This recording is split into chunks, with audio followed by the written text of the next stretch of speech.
नमस्कार प्यारे विद्यार्थियों, आप सभी का नेहल वर्चुअल स्कूल में हार्दिक स्वागत और अभिनंदन। स्टूडेंट्स, हमारे आज के इस सेशन में हम लोग चर्चा कर रहे हैं एक बहुत ही इंपॉर्टेंट और बहुत ही रोचक टॉपिक पर। जैसा कि आप देख रहे हैं पैनल पर, क्षेत्रीय आकांक्षाएं। तो सबसे पहले तो हम ये देखेंगे क्षेत्रीय आकांक्षाओं का अर्थ क्या है, फिर हम जानेंगे जम्मू कश्मीर के अंदर क्षेत्रीय आकांक्षाओं का उभार किस प्रकार से हुआ। तो जब हम क्षेत्रीय आकांक्षाओं की बात करते हैं तो मतलब होता है किसी क्षेत्र विशेष के लोगों की अपनी संस्कृति, अपने धर्म, अपनी भाषा इत्यादि के आधार पर और अधिक स्वायत्तता की मांग करना। इसी को हम क्षेत्रीय आकांक्षा, रीजनल एस्पायरेशन कह करके पुकारते हैं। सामान्यतः देखा गया है कि क्षेत्रीय आकांक्षाएं दो प्रकार की होती है। एक हम जिसे क्षेत्रवाद कहते हैं, जिसे हम क्षेत्रीयता कहते हैं, और जब वही क्षेत्रीयता थोड़ा सा ऊपर का रूप धारण कर लेती है तो हम उसे बदलकर जो है वो अलगाववाद कहकर पुकारना शुरू कर देते हैं। भारत में दोनों प्रकार की मांगों का जन्म आज़ादी के बाद में हुआ था।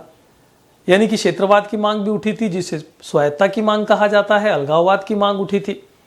अब देखिए, दोनों में फर्क समझिएगा जरा। जब हम बात करते हैं क्षेत्रीयता की, तो ये तो लोकतंत्र है। जहां लोकतंत्र होगा वहां पर इस प्रकार की मांग तो उठनी लाजमी है। भारत एक विविधताओं वाला देश है, और जहां पर विविधताएं पाई जाती है वहां पर धर्म भी बहुत सारे होंगे, संस्कृति भी बहुत अलग अलग प्रकार की होगी, भाषाएं भी बहुत सारी हो सकती है। तो इस आधार पर तो कहीं ना कहीं क्षेत्रीयता की मांग बनती भी है। भारत ही नहीं, बल्कि अगर आप भारत से बाहर दूसरे देशों में जाकर देखेंगे तो वहां पर भी इस प्रकार की मांग समय समय पर उठी है। लेकिन अलगाववाद की मांग किसी भी देश की संप्रभुता के खिलाफ है, उसकी एकता और अखंडता के खिलाफ है, और कोई भी देश ये नहीं चाहेगा कि वहां इस प्रकार की मांग उठे। और इसी मांग के आधार पर आप देख सकते हैं कि पाकिस्तान से बांग्लादेश अलग हुआ था, क्योंकि पाकिस्तान का एक हिस्सा था लेकिन वो एक संप्रभु राष्ट्र बन गया, तो हम उसे अलगाववाद की मांग के आधार पर बना हुआ एक देश कहेंगे। और ऐसा दुनिया के अनेक देशों में हुआ है। तो सबसे पहले, जैसा कि मैंने आपको यहाँ पर ये दिखाना चाहता हूँ कि हम जम्मू कश्मीर की बात कर रहे हैं। स्पेशली हमारा जो आज क्षेत्रीय आकांक्षाओं में टॉपिक है वो है जम्मू कश्मीर। देखिए, जम्मू कश्मीर की जब हम बात करते हैं तो सबसे पहले तो आप ये जम्मू कश्मीर के नक्शे को देखिए। मैंने दो प्रकार के नक्शे क्यों रखे हैं ये भी समझ लीजिए। एक तरफ तो आप जम्मू कश्मीर ये देख रहे हैं, और दूसरी तरफ आप जम्मू केंद्र शासित प्रदेश जम्मू एवं कश्मीर तथा लद्दाख को देख रहे हैं। तो आप समझ गए होंगे कि ये 2019 जो आया था ना, 2019, ये उसके बाद का है और ये उससे पहले का है। 2019 से पहले जम्मू कश्मीर, जो कि आप इस नक्शे को देख रहे हैं, ये एक विशेष राज्य का दर्जा प्राप्त था। ध्यान होगा आपको, अनुच्छेद 370 और 370 के तहत इसको दिया गया था विशेष राज्य, स्पेशल स्टेट का स्टेटस दिया गया था। लेकिन आप 2019 के बाद में देखेंगे कि जम्मू कश्मीर में 370 को क्या कर दिया गया, समाप्त। 370 का मतलब है अनुच्छेद 370, यहां पर क्या कर दिया गया, समाप्त कर दिया गया, और इसे दो केंद्र शासित प्रदेशों में विभक्त कर दिया गया। वो दो केंद्र शासित प्रदेश कौन कौन से हैं? एक तो है जम्मू कश्मीर और दूसरा है लद्दाख।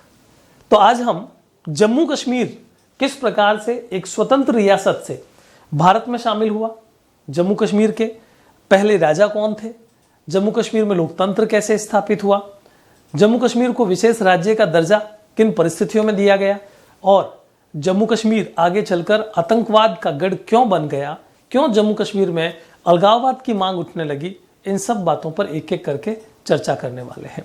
तो शुरुआत करते हैं हम जम्मू कश्मीर की भौगोलिक एवं सांस्कृतिक स्थिति से। देखिए, जम्मू कश्मीर की जब भौगोलिक और सांस्कृतिक स्थिति की बात करते हैं तो हम भौगोलिक आधार पर, सांस्कृतिक आधार पर इस जम्मू कश्मीर को तीन अलग अलग क्षेत्रों में बांट लेते हैं। सबसे पहले हम यहां पर जम्मू, इसका पहला भौगोलिक क्षेत्र देखेंगे। दूसरा आता है कश्मीर घाटी, कश्मीर घाटी, और तीसरा आता है लद्दाख। इस आधार पर जम्मू कश्मीर तीन अलग अलग भौगोलिक और तीन अलग अलग सांस्कृतिक क्षेत्रों में विभाजित हो जाता है। सबसे पहले अगर हम जम्मू की बात करते हैं तो जम्मू कश्मीर में बहुसंख्यक, यहां पर बहुसंख्यक लोग कौन है? क्या यहां पर मुस्लिम बहुसंख्यक है? क्या यहां पर बौद्ध बहुसंख्यक है? नहीं, यहां पर बहुसंख्यकों की संख्या क्या है? यहां पर है हिंदू व सिख। ये तो आपको बहुसंख्यक रूप में मिलेंगे, लेकिन यहां पर अल्पसंख्यक रूप में कौन मिलेंगे? तो अल्पसंख्यक यहां पर है, अल्पसंख्यक वो है बौद्ध। अब हम आ जाते हैं कश्मीर घाटी में। अच्छा हां, यहां पर जो लोग भाषा बोलते हैं वो भाषा कौन सी है? यहां पर जो भाषा बोली जाती है वो भाषा है पंजाबी। कौन सी भाषा बोली जाती है? ज्यादातर आप यहां पर लोगों को पंजाबी बोलते हुए सुनेंगे, हिंदी बोलते हुए सुनेंगे। कश्मीर घाटी की तरफ जाते हैं तो यहां पर बहुसंख्यक कौन है? मुस्लिम। बहुसंख्यक यहां पर मुस्लिम है कश्मीर घाटी में। यहां पर अल्पसंख्यक कौन है? तो यहां पर अल्पसंख्यक है हिंदू, सिख और बौद्ध। ये तीनों ही कौम यहां पर अल्पसंख्यक बन जाती है। यहां भाषा कौन सी बोली जाती है? तो यहां पर बोली जाती है कश्मीरी भाषा। कश्मीरी लैंग्वेज यहां पर बोली जाती है। फिर हम आ जाते हैं लद्दाख की तरफ। लद्दाख में बहुसंख्यक बौद्ध धर्म के लोग हैं। यहां पर अल्पसंख्यक हिंदू, सिख और मुस्लिम। और यहां पर जो भाषा बोली जाती है वो बोली जाती है लद्दाख की जो भाषा है उस भाषा को यहां पर बोला जाता है, पहाड़ी भाषा जिसको कहते हैं। तो ये आप जम्मू कश्मीर की भौगोलिक एवं सांस्कृतिक स्थिति को यहां से समझ सकते हैं कि जम्मू कश्मीर अपने आप में एक ऐसा प्रदेश है जो कि भौगोलिक आधार पर भी 3 क्षेत्रों में बटा हुआ है और इसकी संस्कृति और भाषा और धर्म के आधार पर भी यह आपको 3 क्षेत्रों में बटा हुआ दिखाई देता है। आप सभी जानते हैं कि जम्मू कश्मीर जब स्वतंत्र राष्ट्र था, यानी कि आजादी के बाद जब भारत में देशी रियासतों के एकीकरण का दौर चल रहा था, तो जम्मू कश्मीर को स्वतंत्र रियासत के रूप में स्थान मिल चुका था। भारत और पाकिस्तान 2 देश बन चुके थे। जम्मू कश्मीर एक स्वतंत्र रियासत के रूप में थी, मणिपुर एक स्वतंत्र रियासत के रूप में थी, हैदराबाद एक स्वतंत्र रियासत के रूप में थी। हालांकि मणिपुर और हैदराबाद को हमने भारत में शामिल कर लिया था और जम्मू कश्मीर को हमने स्वतंत्र रहने की इजाजत दे दी थी। तो जम्मू कश्मीर सबसे पहले एक स्वतंत्र रियासत के रूप में, कब की बात कर रहे हैं हम? 1947 की। इस समय जम्मू कश्मीर एक स्वतंत्र रियासत था। जम्मू कश्मीर स्वतंत्र रियासत। यहां के राजा थे महाराजा हरि सिंह। महाराजा हरि सिंह।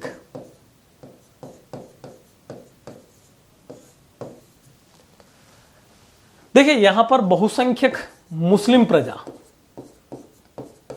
बहुसंख्यक मुस्लिम प्रजा थी। बहुसंख्यक यहां पर मुस्लिम प्रजा थी, लेकिन यहां का राजा अल्पसंख्यक समुदाय से था, हिंदू से। अल्पसंख्यक हिंदू समुदाय से। और यही कारण था कि यहां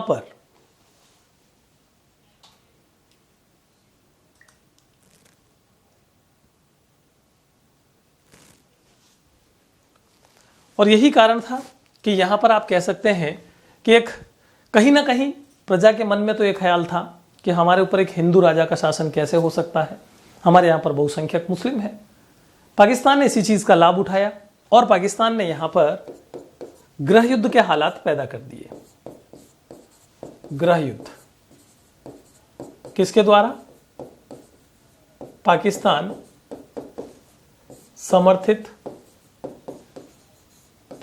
समर्थित कबायली जाति द्वारा। पाकिस्तान ने इसका फायदा उठाया। यहाँ के जो मूल स्थानीय लोग थे उनमें कबायली बहुत ही आतंकी प्रवृत्ति के थे, सांप्रदायिक भावना से उत्प्रोत थे, इसलिए उनके माध्यम से गृह युद्ध को यहाँ पर भड़काना कोई बड़ा काम नहीं था। पाकिस्तान ने यहाँ पर गृह युद्ध के हालात पैदा किए। परिणाम स्वरूप वहाँ के राजा हरि सिंह ने भारत से सहायता मांगी। महाराजा हरि सिंह ने भारत से सहायता मांगी,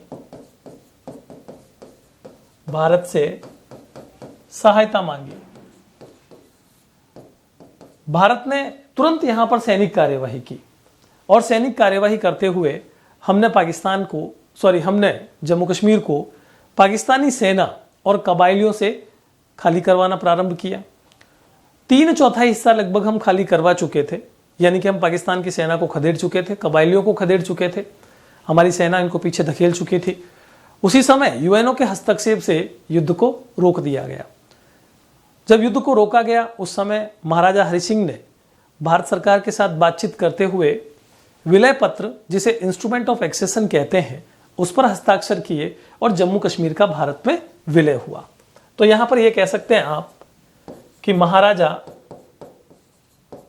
द्वारा विलय पत्र पर हस्ताक्षर और जम्मू कश्मीर का भारत में विलय, ये सब कुछ कब हुआ? 1948 की बात है ये। 1948 में 1948 की बात है ये। जम्मू कश्मीर को भारत में जब शामिल किया गया तो एक विशेष अनुच्छेद के तहत किया गया था, विशेष राज्य का दर्जा दिया गया था। अनुच्छेद 370 के अंतर्गत विशेष राज्य का दर्जा दिया गया,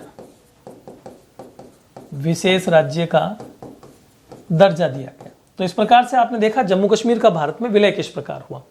अब जम्मू कश्मीर का भारत में विलय तो हो गया, लेकिन जम्मू कश्मीर यहां से लोकतंत्रात्मक प्रक्रिया की तरफ आगे किस प्रकार से बढ़ेगा, हम उसकी चर्चा करते हैं। तो यहां पर आप देखेंगे कि 1948 के बाद की राजनीति, 1948 तक तो आपने समझ लिया कैसे जम्मू कश्मीर का भारत में विलय हुआ। 1948 के बाद की राजनीति क्या थी? यहां पर एक पॉलिटिकल पार्टी जो कि मुस्लिम संप्रदाय से नेतृत्व करने वाले एक मुस्लिम नेता के नेतृत्व में गठित की गई थी, जिनका नाम क्या था? शेख अब्दुल्ला। तो पार्टी का नाम क्या था? National conference. तो यहां पर आप बात करेंगे कि शेख अब्दुल्ला ने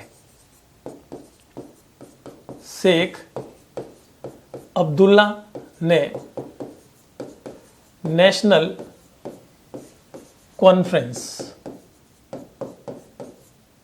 कॉन्फ्रेंस एक राजनीतिक दल का गठन किया और लोकतंत्र की मांग की, यानी कि राजा के पद को समाप्त किया जाए। उनके द्वारा लोकतंत्र की मांग की गई। जब उन्होंने लोकतंत्र की मांग की तो राजा को अपने पद से त्यागपत्र देते हुए यहां पर लोकतंत्र को बहाल करने के लिए अपने सीट को छोड़ना पड़ा था। 1948 में जम्मू कश्मीर में चुनाव हुए। 1948 में चुनाव संपन्न करवाए गए और इन चुनावों में नेशनल कॉन्फ्रेंस बहुमत प्राप्त करके सरकार बनाई और इस सरकार के मुख्यमंत्री कौन बने? शेख अब्दुल्ला। शेख अब्दुल्ला मुख्यमंत्री बने। तो यहां पर आप देखेंगे कि लोकतंत्र की स्थापना हो गई है। शेख अब्दुल्ला यहां पर पहले मुख्यमंत्री बन गए हैं। यहां एक चीज का ध्यान रखिएगा कि नोट डाल करके लिख रहा हूं उस बात को मैं, स्टार्टिंग में यहां पर मुख्यमंत्री नहीं बल्कि प्रधानमंत्री पद का सृजन था प्रारंभ में 1948। प्रारंभ का मतलब है 1948 में। प्रारंभ में जम्मू कश्मीर में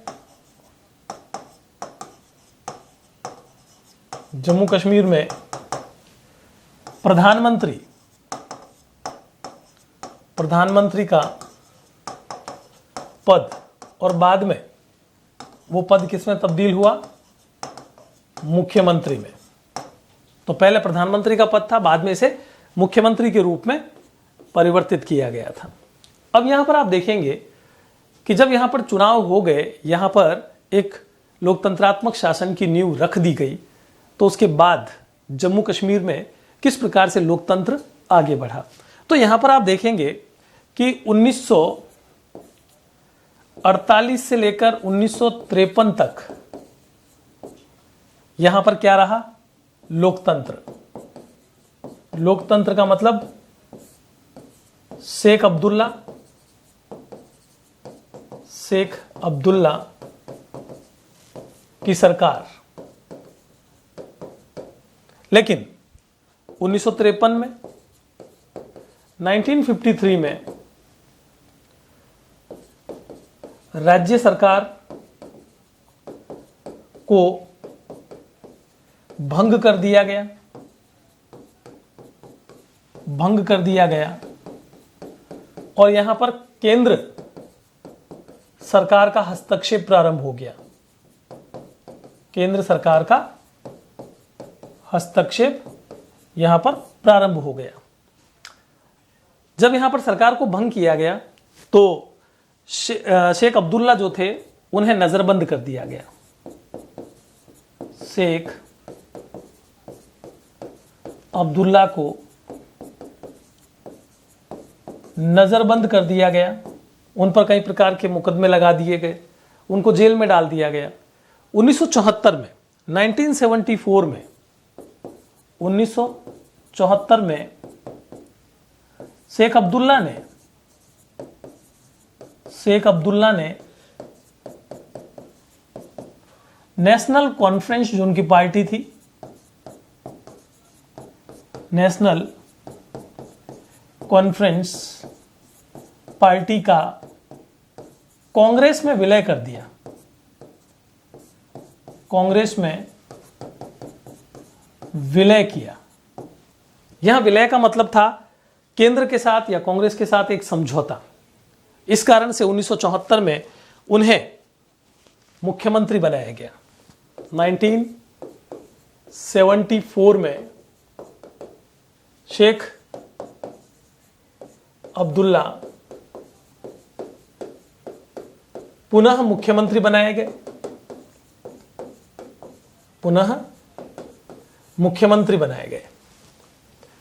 1974 से लेकर के 1977 तक शेख अब्दुल्ला कांग्रेस के मुख्यमंत्री के रूप में रहे, क्योंकि अपनी पार्टी का तो विलय कर चुके थे।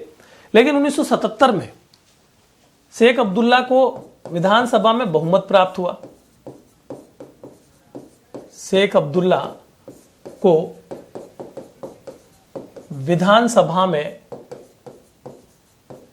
विधानसभा में बहुमत मिला और उन्होंने नेशनल कॉन्फ्रेंस को पुनर्जीवित किया। नेशनल कॉन्फ्रेंस का पुनर्गठन किया। 1982 में शेख अब्दुल्ला की मृत्यु हो गई। 1982 में शेख अब्दुल्ला की मृत्यु हो गई और जब मृत्यु हो गई तो उनके पुत्र फारूक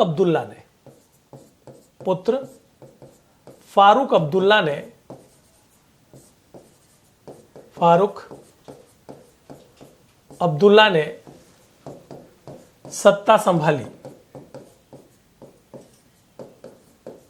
फारूक अब्दुल्ला के साथ भी वही हुआ। फारूक अब्दुल्ला को भी एक बार सत्ता गंवानी पड़ी, केंद्र सरकार ने हस्तक्षेप किया, लेकिन उसके पश्चात फिर केंद्र सरकार के साथ यानी कि कांग्रेस के साथ समझौता करते हुए फारूक अब्दुल्ला एक बार पुनः मुख्यमंत्री बने। 1989 में 1989 में जम्मू कश्मीर में आतंकवाद का प्रवेश हुआ और यहीं से अलगाववाद की मांग प्रारंभ हो गई। अलगाववाद की मांग का जन्म हो गया, यानी कि अब जम्मू कश्मीर को पाकिस्तान से समर्थन मिल रहा था, यहां के स्थानीय लोगों को आर्थिक सहयोग पाकिस्तान दे रहा था, हथियार दे रहा था, इसलिए यहां पर हिंसा प्रारंभ हो गई। यहां के गैर मुस्लिम लोगों को मौत के घाट उतारा जा रहा था, कश्मीरी पंडितों को कश्मीर छोड़कर भागने के लिए मजबूर किया जा रहा था, औरतों के साथ बुरी घटनाएं या फिर बुरा बर्ताव किया जा रहा था डर स्थापित करने के लिए। ये दौर जो था वो जम्मू कश्मीर में हिंसा, आतंकवाद, अलगाववाद का दौर रहा और ये दौर लंबे समय तक चलता रहा। तो इस दरमियान यहां पर जम्मू कश्मीर में राष्ट्रपति शासन लागू करना पड़ा। यहां पर राष्ट्रपति शासन लागू करना पड़ा, जो कि अनुच्छेद 356 के तहत लागू किया जाता है किसी भी राज्य में संवैधानिक तंत्र विफल होने की स्थिति में। उसके बाद जम्मू कश्मीर में 1996 में चुनाव करवाए गए। इस चुनाव में एक बार फिर कांग्रेस और नेशनल कॉन्फ्रेंस की गठबंधन सरकार बनी। कांग्रेस व नेशनल कॉन्फ्रेंस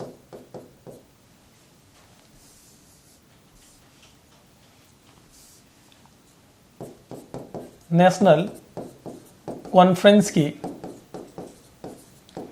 गठबंधन सरकार अस्तित्व में आई। 2002 में चुनाव हुआ और कहते हैं कि यह चुनाव पहले चुनावों की अपेक्षा ज्यादा पारदर्शी चुनाव था।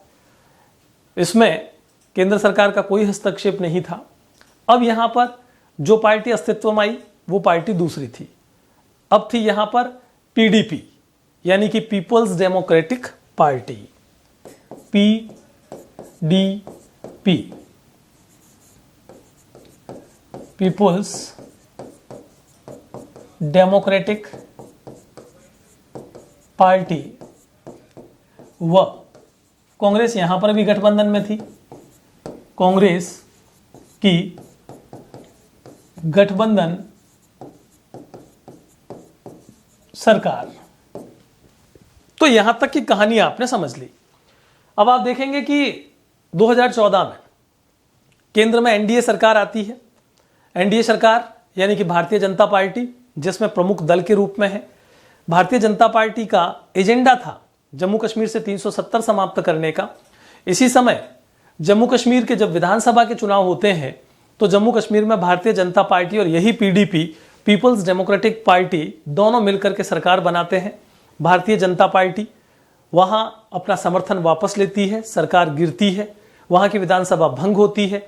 संसद के अंदर प्रस्ताव रखा जाता है पहले राज्यसभा में कि 370 को समाप्त किया जाएगा, फिर उसे लोकसभा से पारित करवाया जाता है और जम्मू कश्मीर से अनुच्छेद 370 को समाप्त करके एक सामान्य राज्य की स्थिति में लाकर खड़ा कर दिया जाता है, जिसका कि पाकिस्तान विरोध करता है, अंतर्राष्ट्रीय स्तर पर इस मुद्दे को उठाने की कोशिश करता है। भारत के विपक्षी दल जिसका विरोध करते हैं, लेकिन सरकार सफलतापूर्वक 370 को समाप्त करते हुए वहां पर उसे 2 केंद्र शासित प्रदेशों में विभाजित कर देती है। तो स्टूडेंट्स, उम्मीद करता हूं कि आज का हमारा ये जो एक सेशन था, इस सेशन में जम्मू कश्मीर के बारे में आप लोगों को काफी महत्वपूर्ण बातें जानने को मिली होगी। मुलाकात फिर करेंगे। आप सभी स्वस्थ रहें, मस्त रहें। जय हिंद।